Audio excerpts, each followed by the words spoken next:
You're good. Are you ready, Paul? Okay, I'd like to call the meeting to order for August 13th, 2024. Would you please rise for a moment of silence?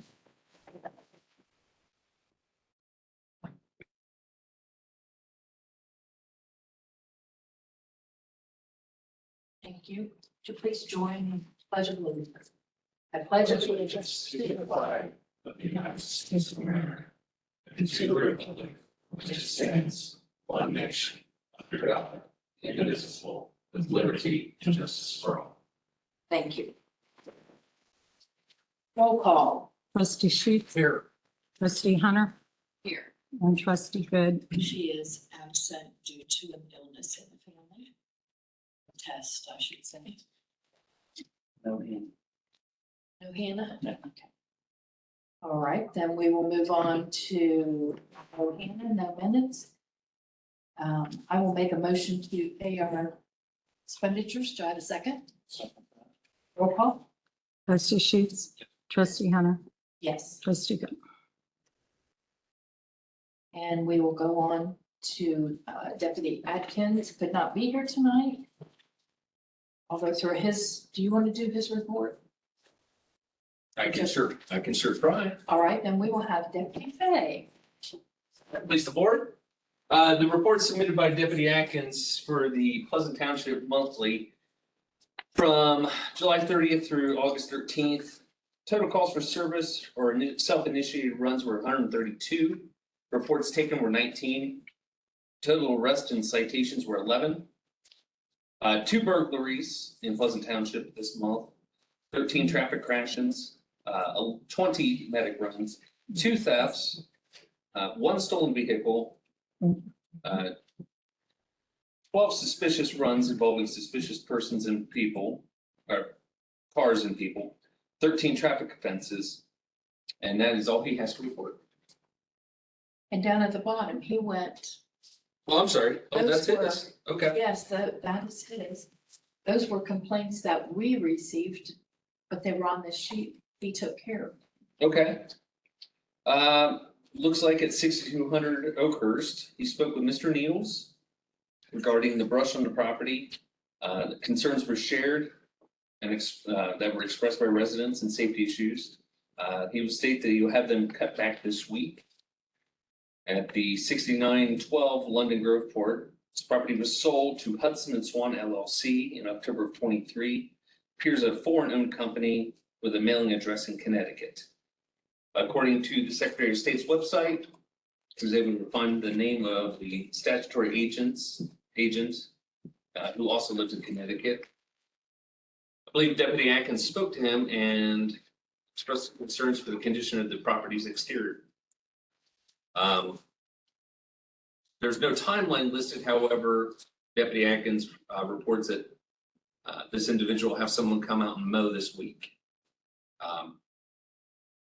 Deputy Atkins asked if the plans for the property at this time is considering renting it. Thank you, and you can go right on into Okay, well, if it your pleases the board. presentation. Yeah. Detective Fay with the Sheriff's Office. I know most of you from my time on patrol and my time and other assignments. My current one I want to speak to you tonight was I've switched from property crimes in the Detective Bureau to crimes against the environment concerning those of illegal dumpings. If you think back a few years ago, we had an issue at the Community Gardens Trailer Park involving illegal dumping of raw sewage. That's the exact example of a crime that I'm in charge of investigating these days. With me, I brought some literature for those that might be here during business hours or for trustees to take with them and hand out to constituents as the need arises, explaining information as to how a resident is to get a hold of me or to list their concerns on SWACO's website, which is itsacrime.org. If it pleases the board, I'll stand for questions. Anybody have any questions? All right, well, thank you so much. If it pleases you guys, I'll leave them out here at the foyer. Thank you for Thank you so much. Okay, we'll go on to Robert. Well, I did forget about this. Thank you for putting it on there. While Rick was putting down berm stone on Johnson Road, an Amazon truck. Amazon or a porta potty truck? I don't know. Okay, well, maybe he got his twice, but, No, just one. okay. But an Amazon truck clipped the bumper in the road department truck, no damage to either. Franklin County Sheriff's Office did take a report. Garrick Road, it was brought up because Madison County engineers, it's on the Garrick Lilly side where we have like 900 feet. Once you cross the county line. Madison County engineers was gonna surface treat their road. And they asked if we'd be interested in doing ours. Well, since all the bridge repairs and stuff out there, I said, well, shoot me a price. He said it was like $1,800. I said, go ahead, because that's under my limit. But by the end of the day, he said, we're just gonna do it for free. So we got that little stretch done for free. Looks good. So then brush mowing's continuing. After I get this road I'm on done now that I'm working on, I think we're gonna switch back to the regular mower and make another road, pass through the roads to get them mowed down. Under equipment repairs, we're gonna start using that American Force for new mechanics, same people that the fire department uses. They're supposed to give me some quotes on just doing preventive maintenance and stuff like that, which going into winter, I think would be a great idea. And right there, we're putting down burnstone along the roads. I contacted a gentleman from ODOT about Kramer Road repairs, about the crossover sinking and the burnstone being gone from. They were using it as a detour for when they had 62 closed down close to Carson Road. And a friend of mine gave me this gentleman's number and he said, ODOT's already got money set back for repairs. So I'm supposed to meet their inspector out there one of these days and they're going to decide what we're going to take care of. As for. John thinking of contacting them for that. I did find my list for Oakhurst. And at 6,200, I was the one that actually cut the brush. That was the only thing I really saw as a safety hazard, so I went ahead and took care of it. And the other ones I'll deal with and as I can. Is it 6,200 where he says the pallets are piled up? He says pallets are piled up around the side and back in a log pile, perfect for nesting rats. Well, that's not on my email, but is it in your, okay. When we just recently, I had the Board of Health go out and they said if there's no food source around, there's no rats.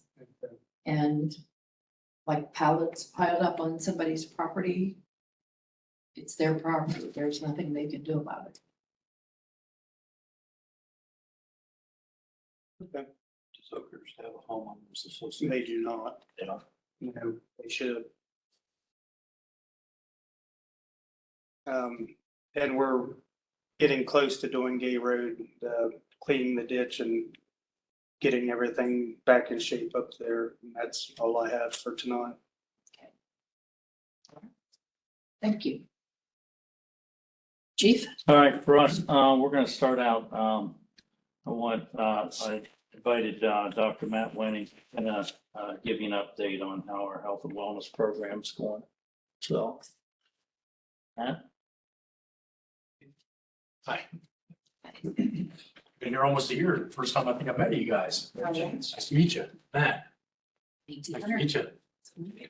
So this thing just clicks forward and that's how it works? Yeah. Good. Click forward, yeah. Okay. So kind of just a brief overview of what we've been doing the last year and some of the things that we have changed that I think will make more sense on why we left it on the board the last 3 weeks, since I only see the guys every third week, since I only come on Tuesdays. So if we look at the board right now, we can see that almost every guy has fallen. The BF means body fat and the lean mass is LM. So body fat is important, which we'll see in this thing based on health parameters. So the leaner the guys are, the longer they're going to be able to be fit, and they're going to be a less drain on our medical costs as far as insurance premiums, et cetera. The lean mass is how well they're able to perform their job. So the higher the lean mass, the better off they're able to do on a resisted exercise, meaning lifting patients, going into a fire with 60 pounds of gear on, and then having to carry possibly one of themselves or someone else out of a bad situation, and then running on people that are overweight, which is very common these days. The initial fitness protocols that were created across the country were never thought of to be subjected to this type of weight issue that I'm sure the guys can tell you they run on a daily basis. You know, in 1965, the average man weighed about 155 pounds, and the average female weighed about 120. Now we find that in 8th grade, you know, and sometimes even in elementary school if the kids are very overweight. So we have to come at a different direction with what we're doing with the weight training protocol.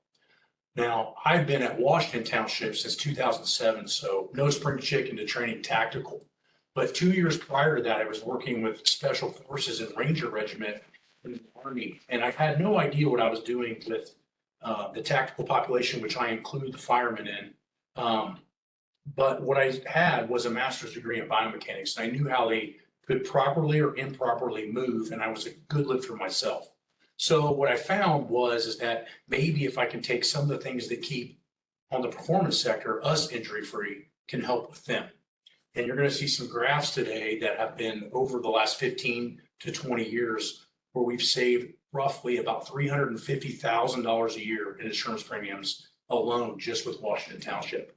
And that's when Chief and I've trained Ryan and Will for the last 10 years. Some of the healthier guys that we have on the ship know my name and know it well because they outsourced to me personally. So it kind of gives you an idea of what we're really dealing with in the scenario of the firefighter stuff. So I'm not going to go through this a bunch, but I just finished my doctorate in kinesiology in August of 24. Mountain Athlete Warrior was the program for the Army. That was also done in a couple of huge magazine articles, and we also did some studies over 6,000 ground troops. So you can imagine trying to corral 6,000 guys and get them to do what you want them to do was a feat in and of itself. 10,000 hours experience in Division I, NFL players and Olympic competitors. So that started in my process in my undergraduate and graduate studies. And then obviously I've been the strength and wellness coordinator for Washington Township, Violet, and Jackson since 2007 at Washington, 2016 at Violet, and 2020 since that for Jackson. So the approach, injury stats are the key. So you notice that we utilized the grant money that Will really busted his butt for to get the right equipment out there to make sure that we weren't doing stuff that was just for general fitness or bodybuilding. We were doing stuff to actually reduce their injuries. So talking with Will and a lot of the guys in the other fire departments, we realized that the shoulders, the knee, and the lower back are the primary injury spots that cost us as a township a lot of money annually.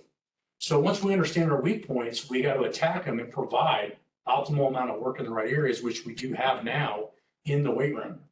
We must understand the difference between traction and compression. So what you find is normal gym goers and people that just like normal fitness may not be doing the right things for their joints, depending on which exercises they're trying to select, could be more harmful than good. And that's what we try to create the environment here to avoid, okay?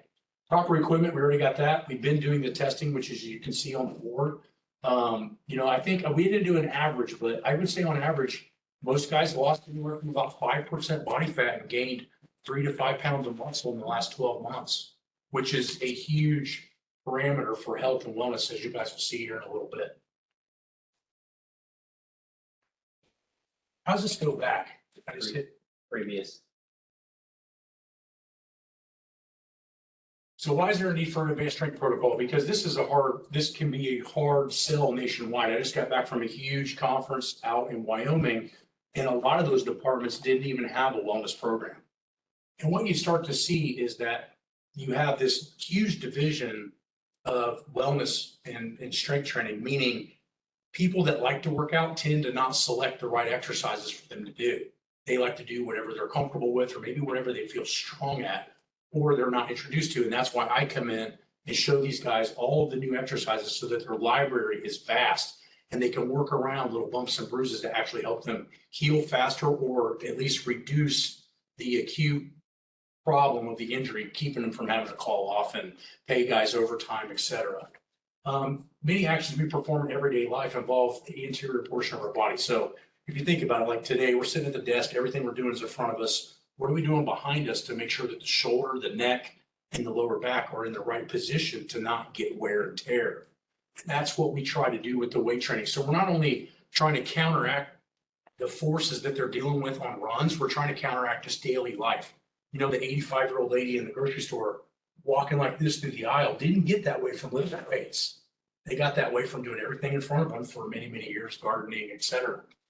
So the average body weight of our population, like what we talked about, is rising at an alarming rate, and that's something that we have to deal with. So where are the weak points in a firefighter? So through statistical data collected by therapists, myself, insurance reviews, we know the lower back, the knees, and the shoulders are a huge injury issue. And with this picture, we can kind of see why. So a guy just standing around here on average, national wise, is about 178 to 180 pounds. You put them in a moderate amount of gear, that's 213. Now you put them on a bottle, they weigh 238. Now you put them in full gear, they can weigh up to 325, almost double their body weight. So imagine walking into a situation with double your body weight and you're not fit. And then we can start to see why, in a national sense, maybe even a pleasant sense, in the last 30 years, we've been in big trouble on real runs just because we're not strong enough or fit enough to do it. Because you can be really fit in tennis shoes, but once you get that amount of gear on you, how well can you move? And the answer is, if you're not training weights, it's nearly impossible. So we find that just your traditional walking on the treadmill and stuff's not going to work very well.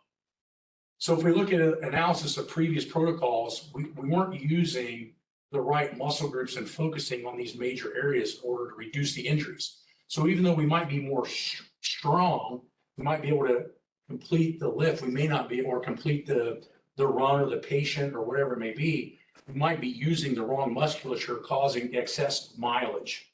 So I don't know about you guys, but I know what 400 and 500 pounds feels like. And I'm sure you guys do too when you go on runs with people like, oh shit, this person is massive.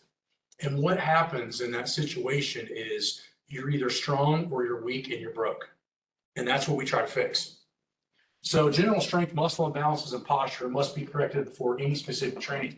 So the average layman person would walk out in the weight room and go, this doesn't look like firefighter drills. But in reality, if we don't have that baseline strength training, just doing the basic stuff with ladders and heavy equipment is going to be a strain on somebody and cause more injuries than good, which we see a ton of, especially in Central Ohio. So problem area number one, we've all seen this posture at some place in our lives. We see this at the grocery store, we see this at the fire departments. But if we start looking here, this starts to create a lot of issues, and we want to be right in the middle. And the lower back, if you look at the data, is 80% of the reason that somebody calls off of work in a physical sense. So if somebody has a physical problem, it's usually a lower back, 85% of the time. Okay, so by knowing that, the direct cost of lower back pain in 1990 was $24 billion in the US. That's how much it costs the entire country to pay for people calling off for lower back problems. So think about that in perspective, and imagine what kind of pressure these guys are under, and they're not even like at a desk job. They're having to go run on things that we've already talked about. So problem area number two is the knee. So if we look at the knee, it's one of the joints that is strong, and it's got a lot of pressure on it because it's your entire body weight. And so what we try to do is, if you look at our training, as far as the app and the stuff that the guys have on their phone, a lot of it is directed towards the back side of the leg. So most people are very strong in the front. The knee cap itself is actually a lever system. It's unlike anything else the body has anywhere else. The patella is actually a lever. Notice the hamstring doesn't have that. So the hamstring is always playing catch up to the quadricep.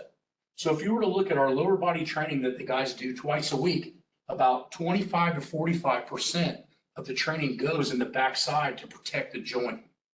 And how many of us know people with knee issues? All of us do. And the reason is because this quadricep to hamstring ratio is imbalanced, and if corrected, would reduce injuries and all kinds of problems by a ton. Plus, what you have to remember is the hamstring is directly correlated in its strength for what it's doing to the lower back. So if we have lower back problems, almost all the time, somebody has weak hamstrings. It's like, it's always there. So if we're training this, we're preventing lower back problems from these guys in the next 5, 10, 20 years.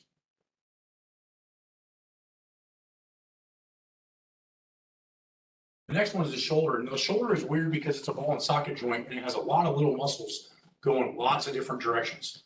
So you'll hear a lot of guys in the Central Ohio, especially in the fire service, talk about rotator cuff tears and labrum tears and bicep tears. And a lot of it is just because the shoulder is not sitting in the right position.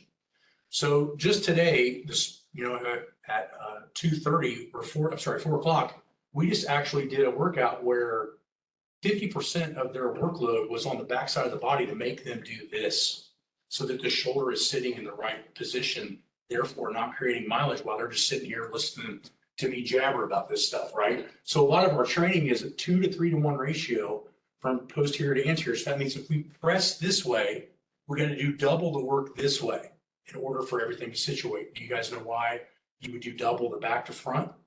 Because of normal life. So if everything I do is in front of me, plus I'm lifting weights in front of me, what am I doing to counterbalance that? And that's the major reason why we set up the workouts the way we do when they come in. So traction versus compression is another thing that a lot of people still don't understand, but it's getting there. When you squat and deadlift and lift heavy patients and do traditional weight training, what you're basically doing is compressing the spine. So you're causing the disc to smash. What we try to do is we do traction-based exercises before we do anything compressive, and we do traction-based exercises after anything compressive to hopefully keep that safeguarded away from causing disc issues. This is the difference between training to look good at like a Gold's Gym or an Anytime Fitness versus actually training around their weaknesses, if that makes sense. So the real equation, increasing fitness without mileage. Although there may be ways to get fit, a career that lasts 25 years has to have a detailed system for longevity, meaning like if I just wanted to beat these guys into the ground, I could get them way better than that, way faster, but we've created no injuries. And that is the key to making sure that we get this done right. So 25 years is different than like the Army, because like when I was at the Army working with Special Forces guys, those guys might only be in for 4, maybe 6, maybe 8 years, and they're gone. They're retired. Whereas here we sign a guy on at 25. He's not done till he's almost 60. So we have to do this really smart, really methodical, and really steady. So this would show you kind of what we would do in like my facility. This treadmill is completely turned off and takes about 100 pounds of pressure just to turn the belt. Full gear on air, and they're having to walk until they're out of bottom. So then that way we know that they can work under resistive type stuff. We do similar things here, but that is a great exercise. Notice there's no compression. So he has stuff on his body, but he's not running. He's walking, because when's the last time you guys ever ran in your fire gear? Not very much, right? You got to walk in a steady, quick pace. So it's specific to the job, but it's also easy on the joints. So this is the workman's comp premiums, which I think at every national conference I've ever spoke to just floors people. This is what they were spending when I got hired. And this is what they were spending in 2020. It's not even in the graph.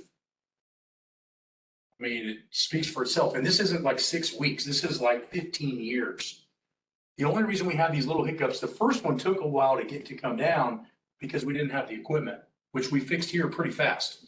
So here are the areas where we had guys that were getting older, and then we hired younger and younger. So I used to stop this graph about here because this is where we changed.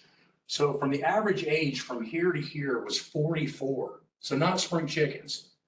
Once we got here, our average age dropped below 35 because the older guys retired. So it looks impressive, but this was really the impressive part. Going from 550,000 to under 200,000 in about 10 years. So my point being is the program saves its own money and actually pays back itself times that if the long-term thought process is there. So this is at Jackson Township. I wanted to show you something, kind of a big 3-year plan. The average bench press at that time was 175 in 2020. Now it's 285, which is pretty decent. And then the average deadlift, which is really important for their job, was 190 when I started in 2020, and now it's close to 400. So now you got 3 guys going to lift an overweight patient. All of them can deadlift 300, 400 pounds. Now collectively they can deadlift over 1,000. It's not that heavy to them. But imagine you got 3 guys trying to lift a 400 pounder, and collectively they can only lift 500 or 600. It's almost their max, meaning make one wrong step, turn direction, change something, and now you have a massive injury that the guys may not even come back from. Kettlebell swing is how we measure our anaerobic conditioning. So this is how good they can work at maximum on a bottom. So we almost quadruple their ability to be able to work. So this isn't as long of a blip of time, but it's something that I think is attainable for Pleasant Township. Plus, these guys are a little bit younger than the average dudes at Jackson. So what you're seeing on the board here is what we call metabolic analytics. And I had to go to Prague and learn this from a guy that was the strength coach for Team USA and also Team Canada in the 80s and the 90s. The dude was like Albert Einstein of understanding body fat, lean mass, and everything. And fortunately, I was able to go and learn all this from him. It's basically a 14-site skinfold test that helps us alert attention to toxins, diet, lifestyle deficiencies that may exceed addressed. Heron is a great example of that. You know, when I came out here, he was 280 and now he's 207. He hasn't lost 1 pound of lean mass, so he's just lost only body fat. Another guy that's a great example of that, that's maybe not as extreme athlete, is Roe. Roe went from 30%, which is like stage 3 obesity, to where he's only in stage 1, and we got him really close to being what they call, the medical community calls super healthy. His lean mass went up from 180 to 213. So not only did he lose body fat, he actually got stronger and more protective. So if we look across the entire board, anything that's a star is something that got better. So we got about a 95% betterment range. And Kuno is just basically a psycho, and he won't eat enough to let his body put on any muscle. He's got ADD. He's on the spectrum.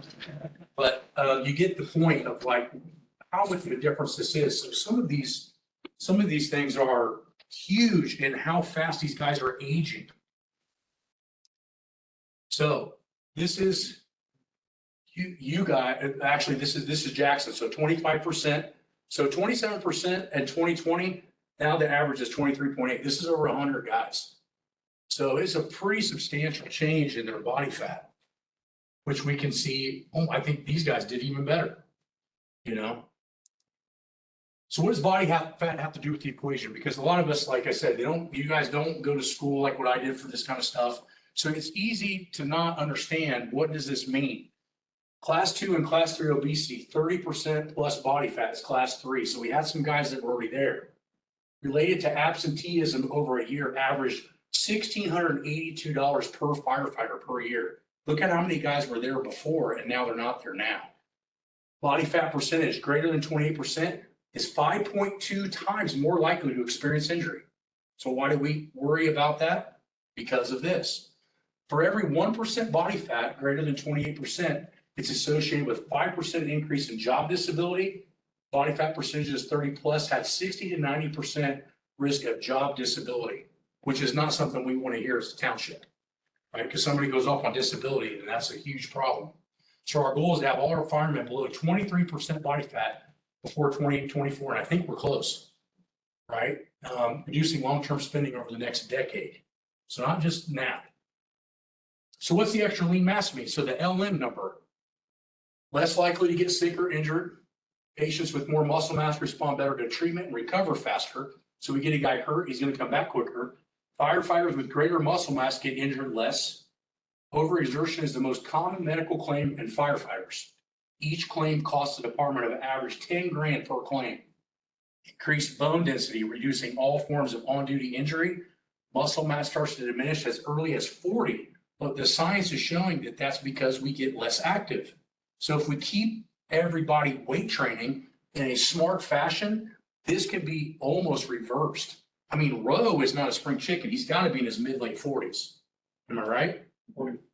45. So he should have already been going down. How did he put on 30 pounds of muscle in 1 year?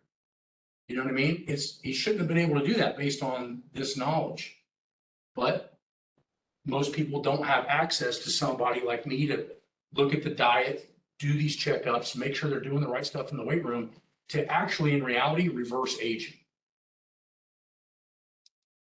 So those are the references of everything that we listed on there. Most of it was on the last few slides. You guys got any questions on what we're doing or where our progression is or our mindset is on this stuff? I know it's a lot of information quick.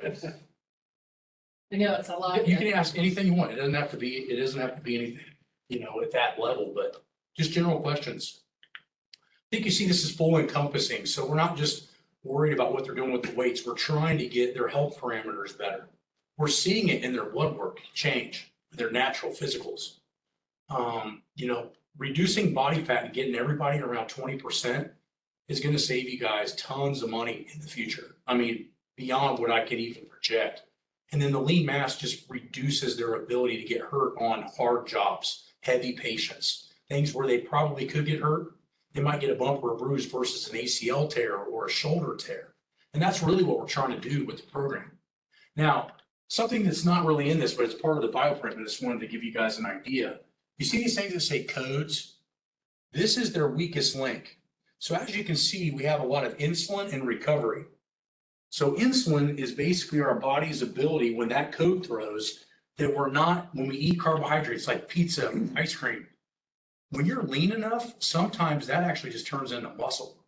But when you're not lean enough, or you've been eating too many carbohydrates are your best friend and your worst enemy.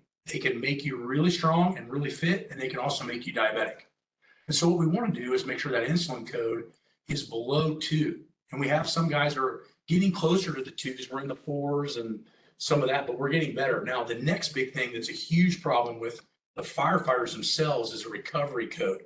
Because as we know, 24-hour shift, or sometimes they work overtime in trades, they're not getting good sleep some of the times when they're at work. So I'm teaching them how to take their off days and make sure they're recovering so that the days they do work is not aging them faster, causing heart attacks, strokes, all these other different factors that we just can't change. Today, we went over all of the products that are in their showers to remove parabens and sulfates and all of these other chemicals that are in normal shower stuff, unless you're looking for it. They're actually putting more cancers and plastics on their body.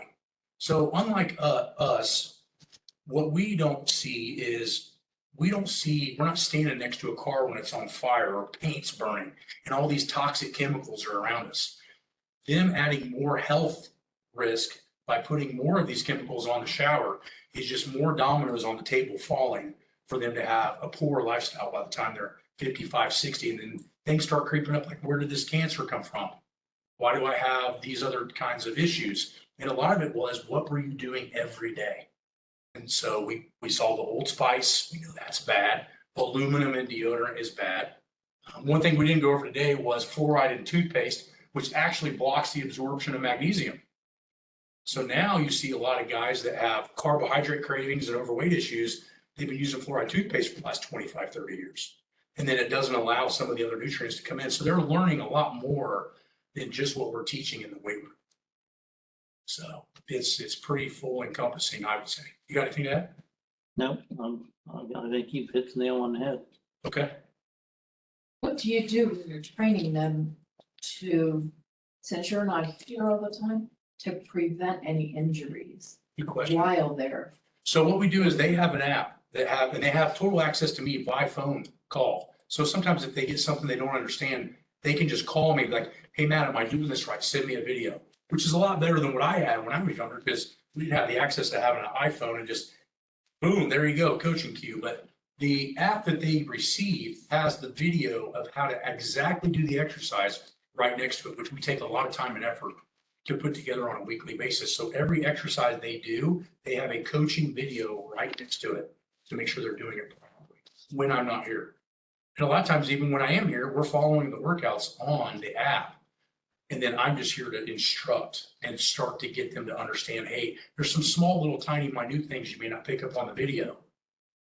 So like we fixed a couple of you guys with your floor press today, doing a little weird things with your elbows, stuff you can't see in a video, but I think we're doing pretty good at keeping the injuries lower and not really having any issues like that. And a lot of that's because of the videos next to the exercises. So it takes a long time to upload that and get it all together, but I think it's worth it long-term for those guys to have at least a portion of me when I'm not here. So does that kind of answer your question? But these guys have access to me nearly 24 hours a day. So they'll message me, hey, does this look right? Does that look right? Hey, you stop here, don't go any further. And they're starting to learn that pushing until the extreme exertion is not necessarily the best way to get better. It's almost you like save a little in the tank every time and just get a little better every time. It's a slow progress. It's not just go in and kill yourself. So I would strongly suggest you guys stop by and see what they do and then ask questions. And that way you can kind of see what's going on. Because it's hard to kind of talk about it without actually seeing it, you know. But all this stuff is totally put into place everything. So. Any other questions? That's good. And I have to say, it's been embraced by everybody. Our part-timers come in on their days off just to be involved. Yeah. Yeah, which is really nice because it shows a lot of camaraderie. I think it's helping with the guys just meshing together, you know, and working as a team, which is what any heart fire or any heavy patient they got to take to the hospital is going to take. You know, if everybody's working individually, it doesn't work as well. So I see a lot of team building in this type of training that I think is helping.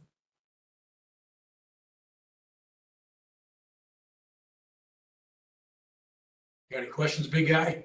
Tell me more about fluoride and magnesium. Oh, man, you want to dive into that rabbit hole? So I'm not exactly sure which paper started to talk about it, but if you go to the grocery store and you go to the toothpaste section, start looking around and seeing all the brands that are starting to say fluoride free, tons of them. You're starting to realize that when you go overseas, there's a lot of companies that can't even sell their products. And like Prague, for example, the guy that taught me all of this, when we were in Czech Republic and learning this class, he goes, come on, let's go to the grocery store. And we left and went to the grocery store, and almost 65% of the stuff we see in our shelves for like body products, it's not even allowed to be sold there. It's illegal. And that's when I started going, oh my God, we're way behind. How we figured out aluminum was bad in deodorant? Japan. So Japan was starting to get a lot of these weird cases where they would get lymphoma cancers in their armpit. Females were putting paraben sulfate type razor, don't shave, but shaving cream. And then they were putting aluminum deodorant on. They were getting cancer in their lymph nodes. So Japan banned aluminum in their deodorant. So it's almost like, I don't know why this information is not going worldwide, but the big companies are blocking a lot of this information. Because we like deodorant that works really well. We want to put it on and not worry about it for 24 hours. There are companies that do that are paraben, sulfate, and aluminum free, but they're more expensive and they're harder to make. So I think some of it has to do with our just greed as large companies putting these products out and then, oh, hey, look, Axe is on sale for $3.99. You're basically putting cancer on your body. But they don't know that, right? Same thing with like Glade air fresheners. There's a lot of weird stuff that's out there that's really not good for us, but if it's only bad for a small population, then they just kind of put it out for everybody. So for instance, when we see estrogen codes, a lot of times it's people using air fresheners. So it's actually causing hormonal disruptions. So like the Glade air fresheners and the car fresheners that you put in your little vents, those things are actually putting plastics into your lungs, and then your body's making more estrogen, which makes them higher for cancer risk. I mean, it's crazy. So any of those dominoes that we can throw out of there, but back to your original question, I'm not sure how they figured that out, but magnesium, if you look on the periodic table, if you look in your chemistry books, it competes with magnesium. So fluoride competes with magnesium. So you have some different types of chemicals and elements that compete against each other and will fight each other. And those are two of them. What's funny is that 75% of Americans are magnesium deficient, which is correlated with increasing carbohydrate intake and obesity. So we have done some stuff at the gym where I have more control over people and have taken exorbitant amounts of magnesium and they automatically lose body weight without changing their diet. And a lot of it's because the fluoride was blocking the magnesium. We pull them off the fluoride, we increase the magnesium, and now like, man, I don't even feel like I want that ice cream. I don't even feel like I want those potato chips. Holy shit. Like I couldn't even believe it. You know what I mean? And I was like, magnesium was controlling their hunger. So that's just some of my own personal preferences on that stuff. But like I said, it's interesting when you go overseas and you start realizing what's actually illegal over there and they won't let in their country and we allow it here. These guys are getting all that information too. So, but yeah, so switch to a natural toothpaste, see how it helps. Questions? Interesting. Yeah, it's a lot. It's a lot. I mean, I've lived my whole life for this, so. You know, I just finished my doctorate after 20 years off from my master's. It was like, pulled what left of hair I had out. But I made it. Congratulations. Thank you, thank you. Yeah. It was no easy task, but like I said, it's one of those things where, for me, training these guys, if I'm not pushing the educational and physical barrier myself, then I don't feel like I have the right to tell them how to train. You know what I mean? So if I can't bring them stuff that they can't go get in a magazine or another book, then I don't feel like I deserve to be up here helping them. So that's why I keep pushing the way I do.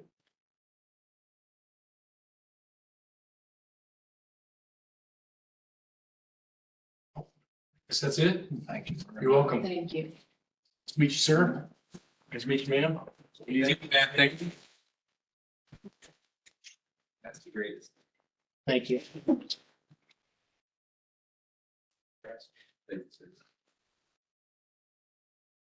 All right.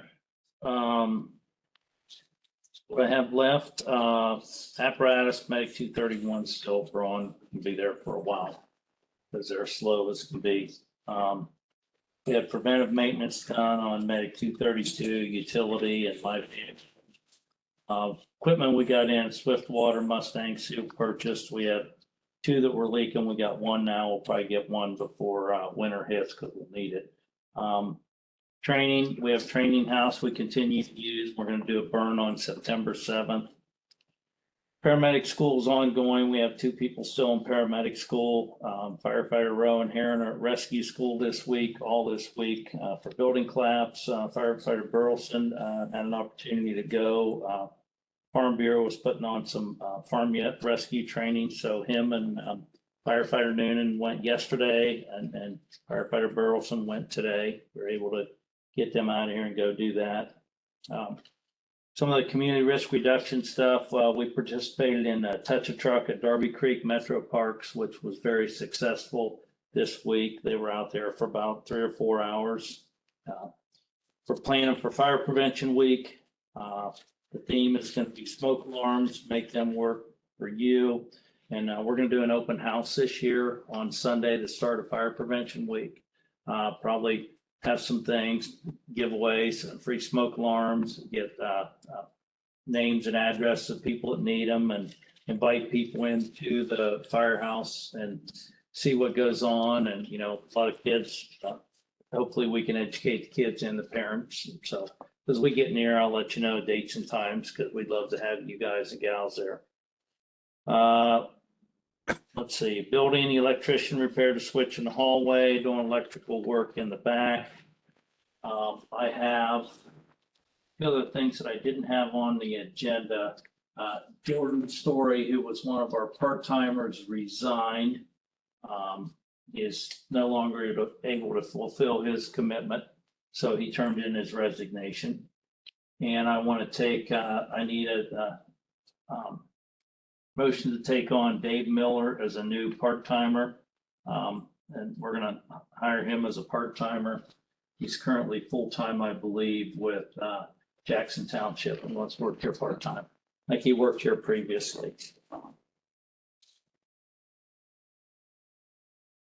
I'll make resolution 61 to hire Dave Miller as part-time firefighter paramedic. Yep. Want a second? Roll call? Trustee Sheets. Yes. Trustee Hunter Yes. and trustee Good absent.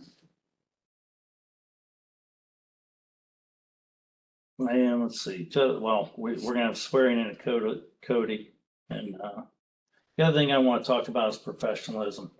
You know, our guys and gals are doing a great job out there. You know, I take a lot of runs with them. And it's really interesting to watch how they treat our patients, treat the people in the township and even outside the township. And I'm very impressed with the work that they do and the extra effort and the extra miles that they go to help people out. You know, a lot of times we get a lot of calls for patient assist, people that have fallen out of bed and things like that. And it's very easy to get hardened and tired of going on the same people at all hours of the night. And I've seen people do some extraordinary things, you know, where people have had accidents and they stayed there for a half hour, 40 minutes, cleaning them up and helping people get back on their feet. So I just wanted to let you know that what your people are doing out there. So pretty important. They're doing a great job. So, and now we need to swear in firefighter Cody Adams. Cody, you want to come up here? Cody comes to us from True Township. He was there for 10 years. And their loss was certainly our gain. So, raise your right hand and repeat after me. State your name. Do solemnly swear to uphold the Constitution of the United States, Solemnly swear to uphold the Constitution of the United States, the Constitution and laws of the state of Ohio, the Constitution and laws of the state of Ohio, and the rules and regulations of the Pleasant Township Fire Department and the rules and regulations of Pleasant Township Fire Department, to the best of my ability. to the best of my ability. As a firefighter with the Pleasant Township Fire Department, As a firefighter with the Pleasant Township Fire Department, I aim to prevent fires, I aim to prevent fires, promote health and safety, promote health and safety, provide emergency medical services, provide emergency medical services, and protect life and property, fires, protect life and property from fires, hazardous materials, hazardous materials, and hostile acts of nature. and hostile acts of nature. I am committed to serving the public with professionalism, Committed to serving the public with professionalism, integrity, integrity, teamwork, teamwork, and a never-ending quest to improve service. and never-ending quest to improve service. Congratulations. Thank you, sir.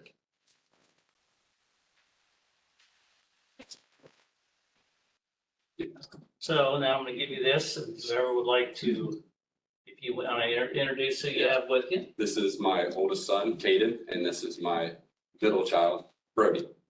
So I'll have Caden pin on me if he would like to. He's 15 and this young man's 7.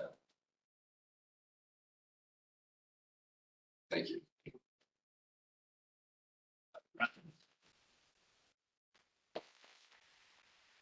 Right next door, so thank you. Guys very much. Thank you. Take now. Sure, if you want. Yeah, go ahead. Yeah.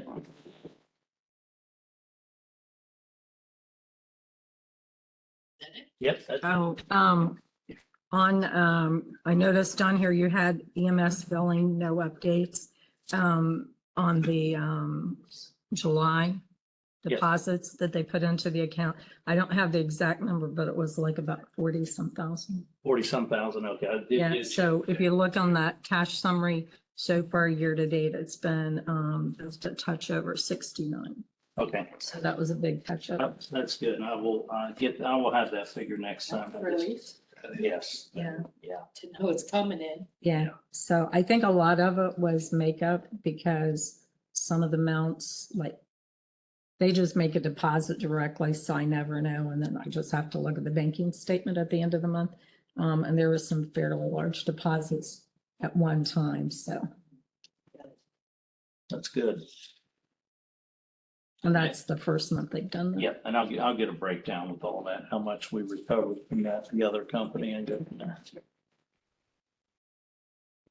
Doing old business. New business. Paula, we discussed those emails you were receiving from a company about the national opioid settlement with Kroger. The feeling I get from those emails, it's like an ambulance chaser. They've found something that they can try to get everybody to join in a lawsuit. We have enough of that with our health insurance suit. So I would just say delete them. Okay. And our Galax Waco, or at Local Waste, I mean, sent a picture of, I didn't quite understand. I think they must have missed some of their trash. And she had a work order in last trash day to go back and pick that up. So if we've got any complaints about it, I didn't, so. And we received a request from Madison Bullock from Timberlake, who would like to hold an event. I think this is an event for the Timberlake Association. And the event, they couldn't be here tonight. The event is going to be Saturday, September 21st, 6:30 to 9 p.m. They're going to have live music. That will be 2 hours during that time. Last year, they had about 80 people in attendance, and last year they didn't have any live music. And it will be held at the Timberlake HOA owned shelter house next to the Lakeland Sandpiper Drive. I don't have a problem with it, so I will let her know she's got the okay to go ahead and do that. Any other new business? I have the form filled out for propane lock-in price with Asheville propane. They need a $25 check to lock in the price of $1.99 per gallon. Doing that, we can be involved in the summer fill. So our current tanks, one's at 50, one's at 55, and one's at 60%. And that's quite a substantial savings, almost 30 cents a gallon on those three tanks. Get that for $1.65, and the lock-in price is $1.99. And for the last 3-year average, we use 6,167 gallons of propane station.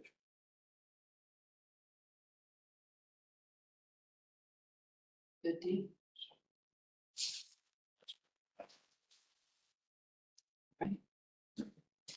Anything else? Okay, Paula? Hey, we received a notice from the county auditors that they're, it said, assuming all goes well, they plan to have the real estate second half settlement payments in the account by Wednesday, August 21st. So that would be, we've been getting deposits all along, but this will be the final one, and it'll have all the expenses that they subtract out. So I forwarded you copies of a couple BWC notices from a couple employees. Notices, the county commissioners had a rezoning hearing scheduled for August 13th, has been canceled.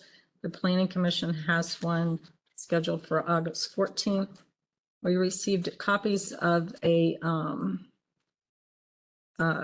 court case in Franklin County. It's a complaint of foreclosure on property in Darbyville. A notice from the county auditors. They had a budget commission meeting on August 5th. SERB has sent out their 2024 health insurance report, and I did print that out. So it's, I think, like 60 some pages if anybody wants to look at that.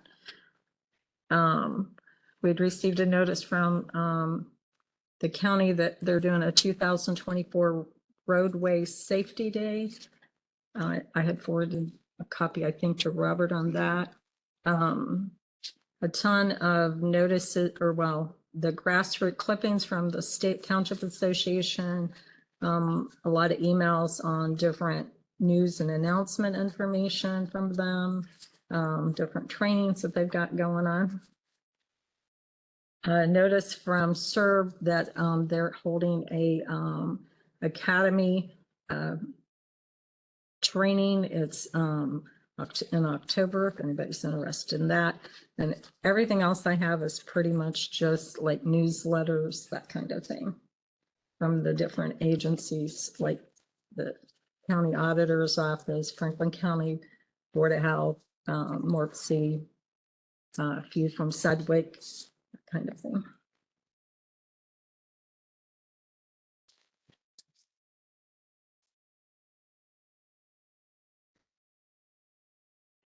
And you give us two then and nows. I will make resolution 62 to approve the purchase order then and now in the amount of $15,557.32. To come out of the ambulance and emergency medical service fund. Do I have a I'll second? second that. Roll call? Trustee Sheets, Trustee Hunter, Yes, and Trustee Good absent. that's to go to ESO Solutions. And I will make resolution 63 to approve purchase order then and now in the amount of $15,789 for Phoenix Safety Outfitters to come out of the ambulance and emergency medical service fund.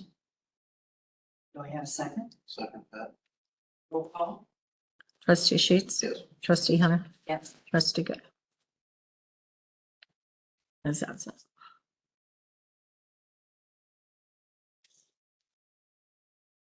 Was that right? Did I read that? No, that should come out of the, On the outfitters, it's, or wait a minute, it's one of those are split between, should be the grant. it's, Phoenix Safety, the second one, is not 15.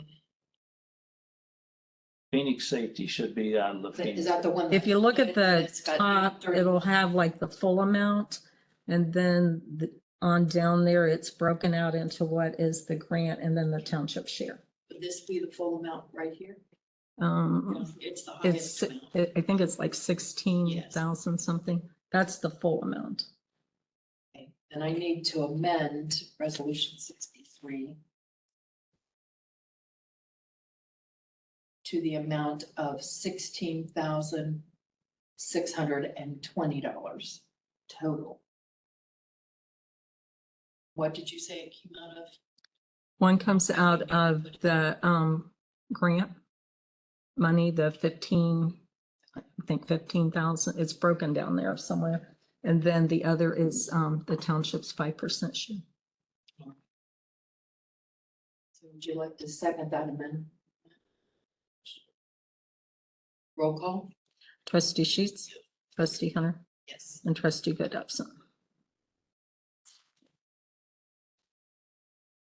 That was resolution 64 to amend that. Okay.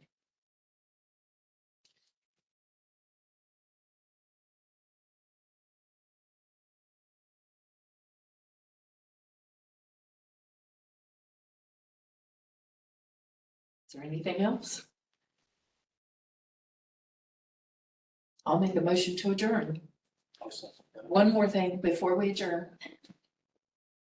We need to set a day to talk about the negotiations and where we're at with the final thing. Randy suggested we get a night this week. You have a night this week?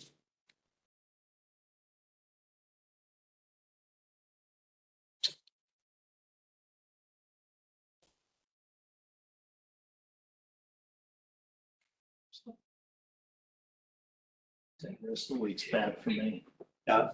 Rest of the week's bad for me. Thursday's better. Thursday and Friday are both bad for me. Yeah. How about the beginning of next week? I'm good next week. Me Yeah. too. Monday night? Good with me.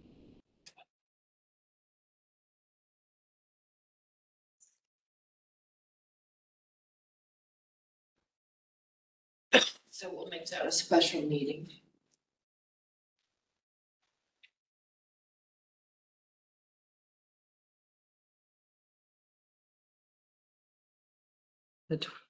Monday is the 19th.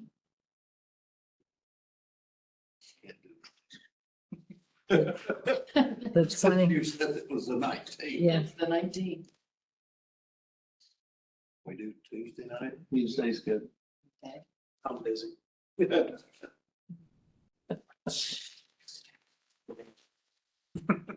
7:00. That's the meeting for negotiations. All right. Now I'll make a motion to adjourn. I've already seconded. And Roll call. Anna's on. Trustee Sheets, Yes. trustee Hunter, Yes. and trustee Good absent. Thank you for being here, Anna. Thanks for having me. Oh, no. Oh, Chief, and the bills tonight is that last one for Krebs's paramedic training. Yes. Actually, they had